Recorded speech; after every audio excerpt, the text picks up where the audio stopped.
नमस्कार और स्वागत है आपका हमारे विशेष ज्योतिषीय कार्यक्रम में, जहां हम आज मकर राशि के जातकों के लिए एक अत्यंत महत्वपूर्ण विषय पर चर्चा करेंगे। मंगल ग्रह का गोचर और इसके प्रभाव।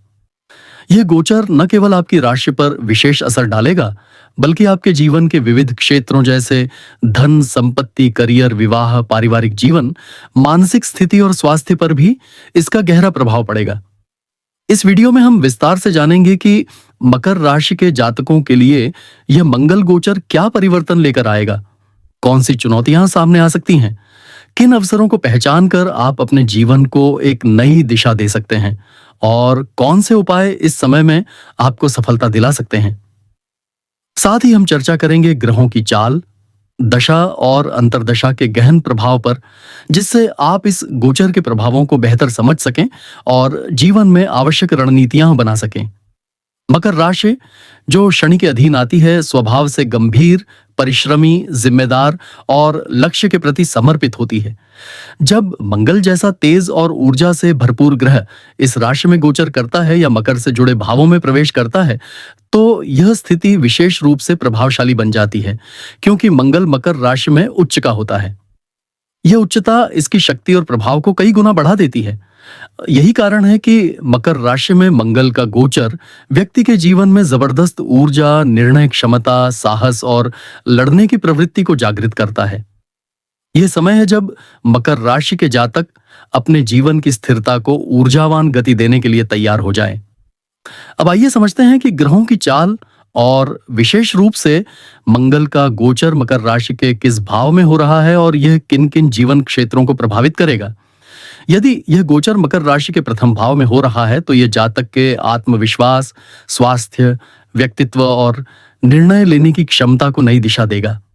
वहीं यदि यह गोचर द्वितीय भाव में हो रहा है, तो परिवार, वाणी, धन और मूल्य प्रणाली में बदलाव देखने को मिलेगा। यदि तीसरे भाव में गोचर है, तो साहस, भाई बहन, यात्राएं और संचार कौशल में परिवर्तन आएगा। इसी तरह चौथे भाव में मंगल घर, वाहन, माता और मानसिक शांति को प्रभावित करेगा। पांचवें भाव में शिक्षा, प्रेम संबंध, संतान और रचनात्मक अभिव्यक्ति का क्षेत्र सक्रिय होगा। यदि यह गोचर छठे भाव में हो रहा है, तो रोग, आरण, शत्रु और संघर्ष के क्षेत्र में परिवर्तन देखने को मिलेगा। सातवें भाव में विवाह, साझेदारी और सार्वजनिक जीवन प्रभावित होगा।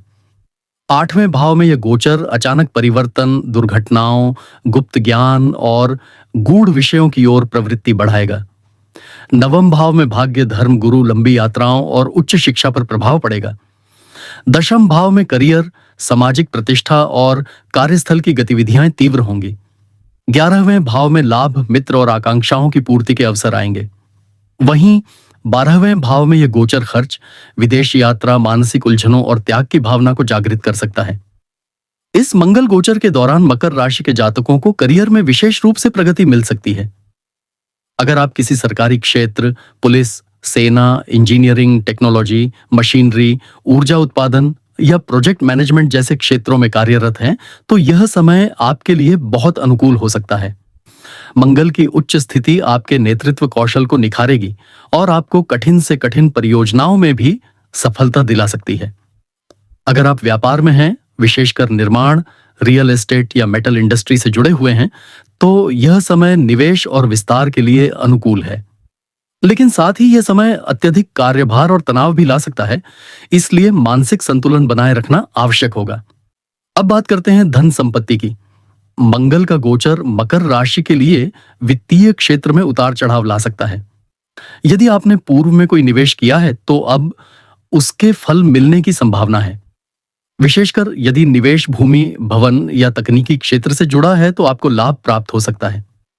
लेकिन साथ ही खर्चों पर नियंत्रण रखना जरूरी होगा, क्योंकि मंगल की उग्रता कभी-कभी अनियंत्रित खर्चों की ओर भी ले जा सकती है।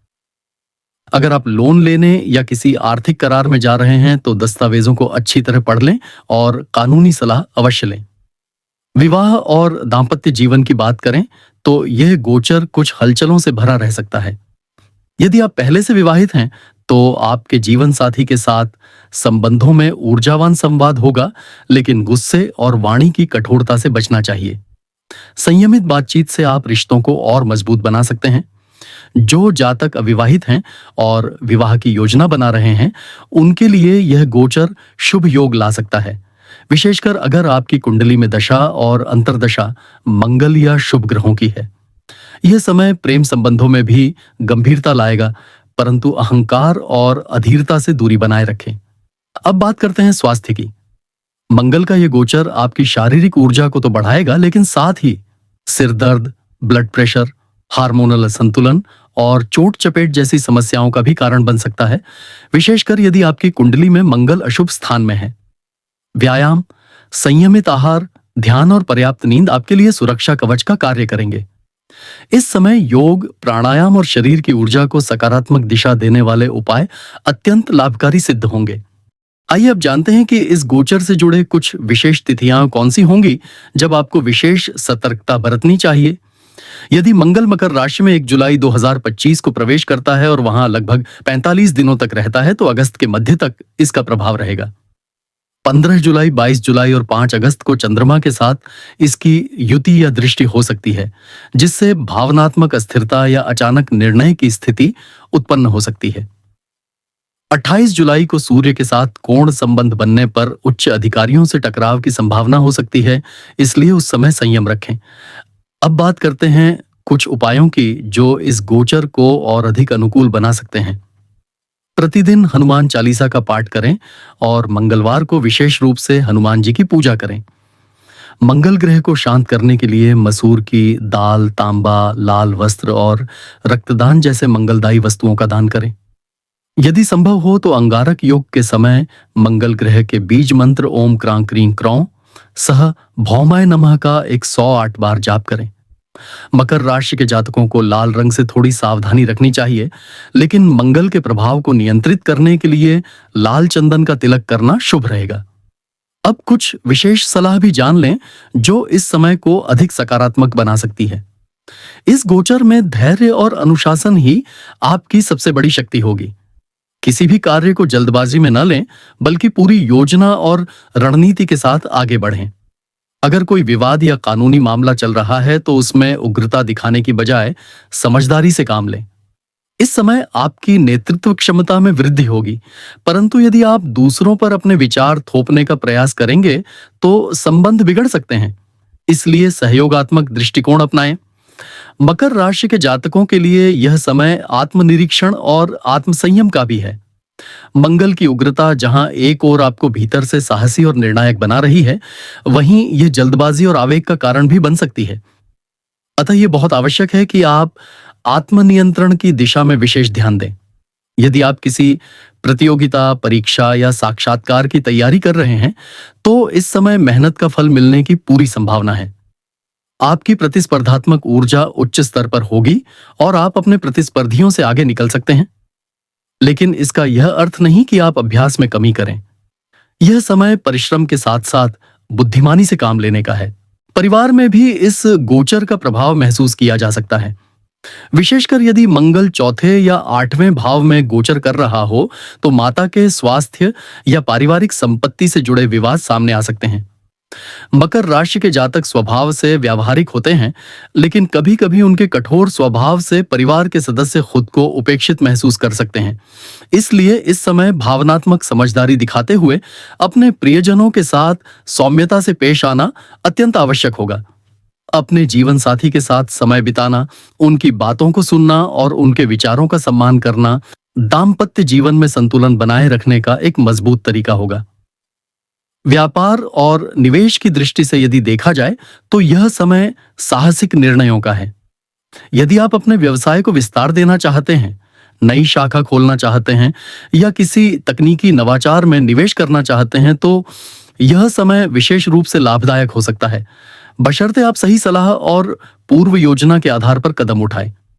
विदेश से संबंधित कारोबार करने वालों के लिए भी मंगल का यह गोचर गति और विस्तार लेकर आएगा। परंतु ध्यान रहे, किसी भी प्रकार के दस्तावेजों में त्रुटि या अनुबंधों में अस्पष्टता आपके लिए हानिकारक सिद्ध हो सकती है। इसलिए उचित मार्गदर्शन के साथ ही आगे बढ़ें। अगर हम शत्रुओं और कानूनी मामलों की बात करें तो यह गोचर आपके लिए अनुकूल परिस्थितियां पैदा कर सकता है। मंगल की ऊर्जा आपके भीतर इतनी शक्ति भर देगी कि आप अपने शत्रुओं या विरोधियों का डटकर सामना कर सकेंगे। यदि कोई कानूनी मामला लंबे समय से चला आ रहा है तो उसमें अब कुछ गति आ सकती है, लेकिन यह तभी संभव है जब आप रणनीतिक और व्यावहारिक दृष्टिकोण अपनाएं, न कि उग्रता या आक्रोश। विवेक और संयम ही इस समय आपकी ढाल होंगे। जिन मकर राशि के जातकों की कुंडली में वर्तमान में मंगल की महादशा, अंतरदशा या प्रत्यंतर दशा चल रही है, उनके लिए यह समय विशेष रूप से महत्वपूर्ण है। यह दशाएं जीवन के उन क्षेत्रों को विशेष रूप से सक्रिय करेंगी जहां मंगल प्रभाव डालता है।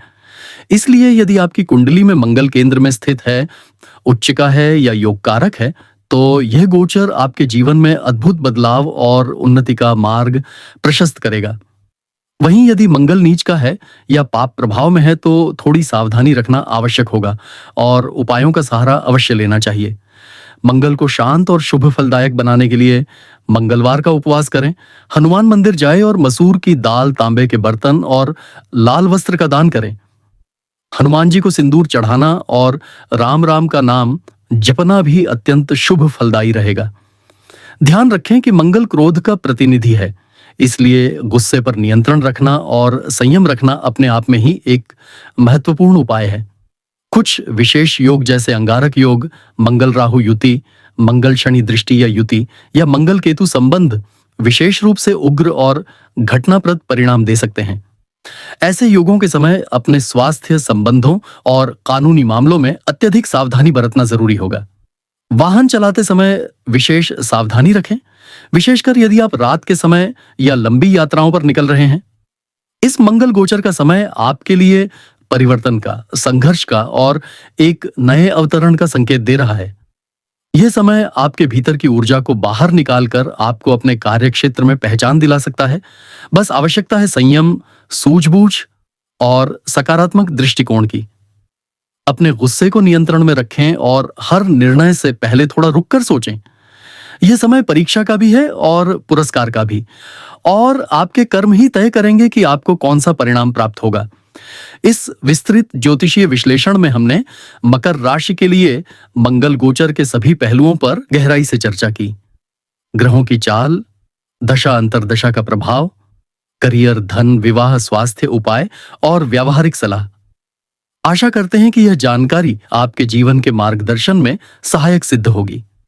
यदि आप चाहते हैं कि हम आपकी व्यक्तिगत कुंडली के अनुसार इस गोचर का प्रभाव बताएं तो नीचे कमेंट करें या संपर्क करें। इस वीडियो को लाइक और शेयर करें ताकि अन्य मकर राशि वाले भी इस लाभकारी जानकारी से लाभान्वित हो सकें। धन्यवाद और अगली ज्योतिषीय चर्चा में फिर मिलेंगे। जय श्री राम।